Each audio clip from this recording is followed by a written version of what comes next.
समर्पित करते हो, शिव इसको स्वीकार करता है। ऐरावतेश्वर महादेव की कथा कहती है, मंथन में ऐरावत हाथी निकला। मंथन में ऐरावत हाथी निकला, और ऐरावत हाथी जब मंथन में निकला, निकलने के बाद उस हाथी को इंद्र को प्रदान कर दिया।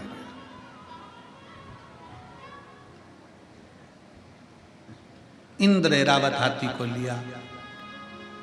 एक बार सची देवी को थोड़ा सा क्रोध आ गया।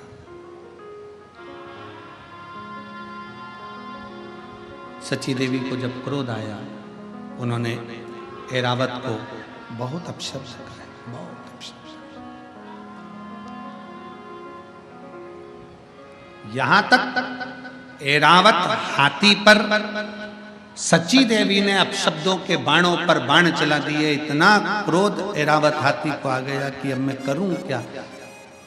पर मुझे भगवान नारायण ने इंद्र को दिया।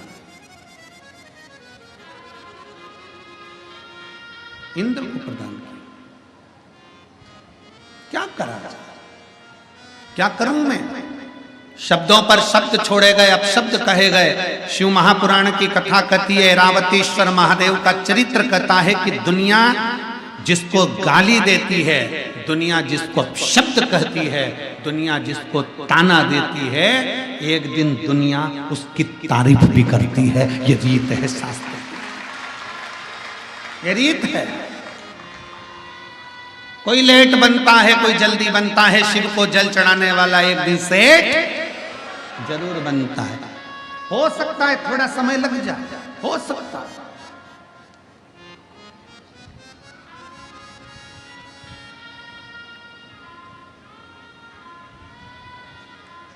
एक पत्र कल था, कल की कथा में एक पत्र था। अगर वो माँ यहाँ बैठी हो तो उठकर खड़ी हो सकती है। उसने पत्र में लिखा था, मेरा बेटा जन्म लिया, जन्म लेने के बाद मेरे बेटे ने चलना प्रारंभ नहीं किया। मेरा बेटा ना हाथ हिलाता, ना पांव हिलाता, ना बोल पाता, ना सुन पाता। निपट डॉक्टर को दिखाया, उस बेटे का फोटो भी उन्होंने लगाया।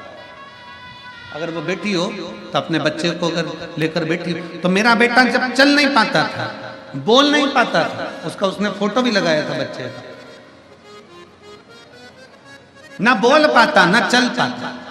डॉक्टरों ने भी जवाब दे दिया। मैंने 3 हॉस्पिटल, उसमें हॉस्पिटल का नाम भी लिखा। मैं 3 जगह पर गई, 3 जगह जाकर मैंने हॉस्पिटल में दिखाया, पर बच्चे के लिए डॉक्टरों ने मना कर दिया था, ना ये बोलेगा ना कभी चलेगा। पर शंकर के मंदिर उसको गोदी में लेकर जाती थी और बाबा के नंदी के पास बिठाकर शिव को जल उसका हाथ लगवा कर चढ़ा देती थी। वही जल उसको पिलाती और उस शरीर पर लगा देती। आज मेरा बेटा चलने भी लगा, सुनने भी लगा और बोलने भी लगा। अगर वो बच्चा यहाँ बैठा हो तो आ सकती है वो माँ। पत्र ढूंढेंगे तो थोड़ा समय लग सकता है पत्र ढूंढने में। उसका फोटो भी उस पत्र में उसने लगा कर भेजा। शंभु शर पड़ी मांगू घड़ी रे घड़ी, दुख काटो दया दर्शन आपो। शंभु शरण पड़ी मांगू घड़ी रे घड़ी, दुख काटो दया करीने दर्शन आपो। शिव तत्व की प्राप्ति अगर बैठी हो माँ तो उस बच्चे को ला सकती है, बेलपत्र ले जा सकती है।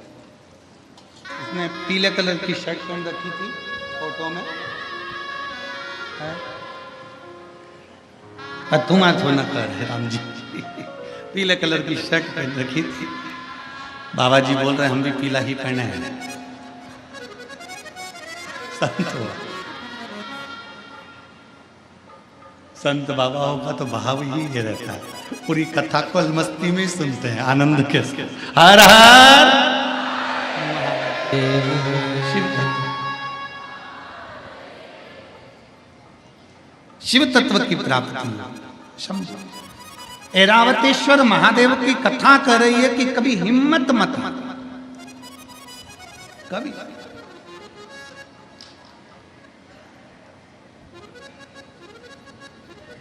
हाथी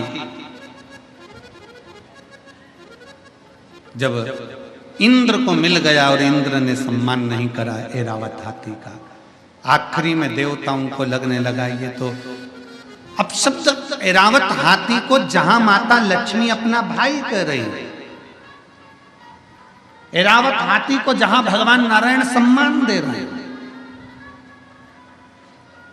उस ऐरावत हाथी को इंद्रदेव और इंद्रदेव की धर्म पत्नी माता सची जानवर कहकर पुकार रही, पशु कहकर पुकार रही, पशु अब शब्द कहकर, और पशु कहकर जब पुकारा ऐरावत हाथी को ठीक नहीं लगा। ऐरावत हाथी भगवान नारायण के पास आए, स्वामी मेरा अपमान किया जा रहा, अब शब्द कहे जा रहे। अब तो इंद्र ने जितनी सभा में लोग बैठे थे, इंद्र की सभा में जितने जाते थे, सबसे कह दिया कि इस ऐरावत हाथी को पशु ही कहा जाए, इसमें पशु की वृत्ति है, इसको पशु ही कहा जाए। सब पशु कहने लगे, अब शब्द कहने लगे, दे ताना दे तो उससे देने से कौन सा फर्क पड़ता है, अब शब्द कहने से कौन सा फर्क पड़ता है।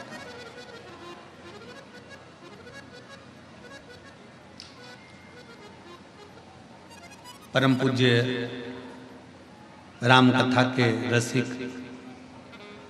संत शिरोमणि श्री मोरारी बापू जी कहते हैं अपनी भाषा में, महाराज मोरारी बापू जी कहते हैं अपनी भाषा में, परम पूज्य मोरारी बापू जी अपनी भाषा में कहते हैं कि जब कोई निंदा करे, जब कोई अपशब्द कहे, जब कोई ताना दे, जब कोई गाली दे, तो भगवान के मंदिर में जाकर एक दिया अलग से लगाया करो कि अब तुम उन्नति की सीढ़ी पे चढ़ना प्रारंभ हो गए,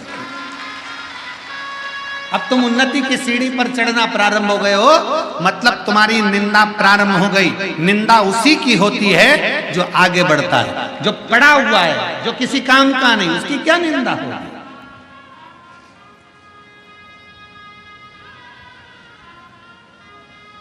रेल के जितने डब्बे होते हैं वो डब्बे काले होते नहीं, रेल में केवल इंजन ही काला होता है, क्योंकि इंजन खींच कर लेकर जाता है, जो आगे चलता है, जो आगे बढ़ता है, मुंडा उसी को काला करना पड़ता है, अब शब्द उसी को सुनना पड़ता है,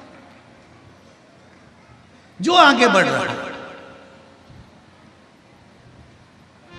बहुत आगे बढ़ने वाले को ध्यान रखना चाहिए, बहुत ध्यान रखना चाहिए।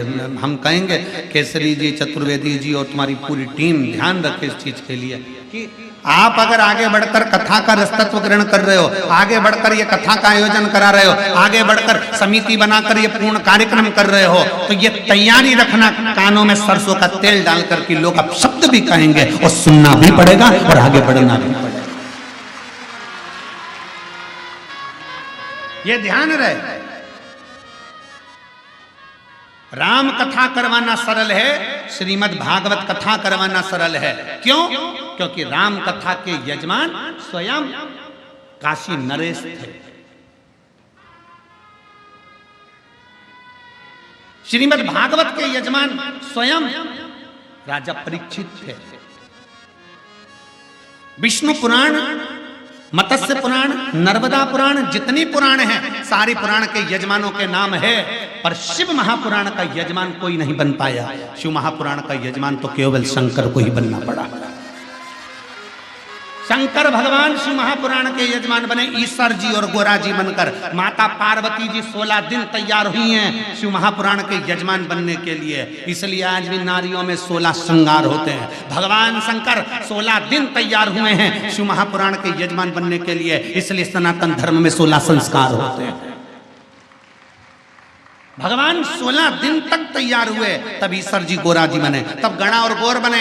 देवऋषि नारद देखकर थकित रह गए शंकर भगवान का स्वरूप, कि शंकर भगवान जब शादी करने गए तो दूल्हे नहीं बने, शंकर भगवान जब विवाह करने गए तो सुंदर नहीं सजे, जब शंकर भगवान के घर में बच्चे हुए तब सुंदर नहीं सजे, और शंकर भगवान जब कथा सुनने के लिए जा रहे हैं, उस चंचुला देवी के पति को मोक्ष देने के लिए जा रहे हैं, तो ईश्वर जी और गोरा जी बनकर, गणा और गौर बनकर जा रहे हैं, ईश्वर जी और गोरा जी बनकर जा रहे हैं। आज भी भारत की भूमि पर गणगौर की पूजन होती है, राजस्थान में गणागौर की लोग पूजन करते हैं, ईश्वर जी गोरा जी का पूजन करते हैं 16 दिन तक, क्योंकि शंकर पार्वती जी शिव महापुराण के यजमान बनकर पहुंचे हैं। तुम रूका जी कथा कर रहे हैं, शंकर पार्वती सामने बैठकर कथा सुन रहे हैं। शिव पार्वती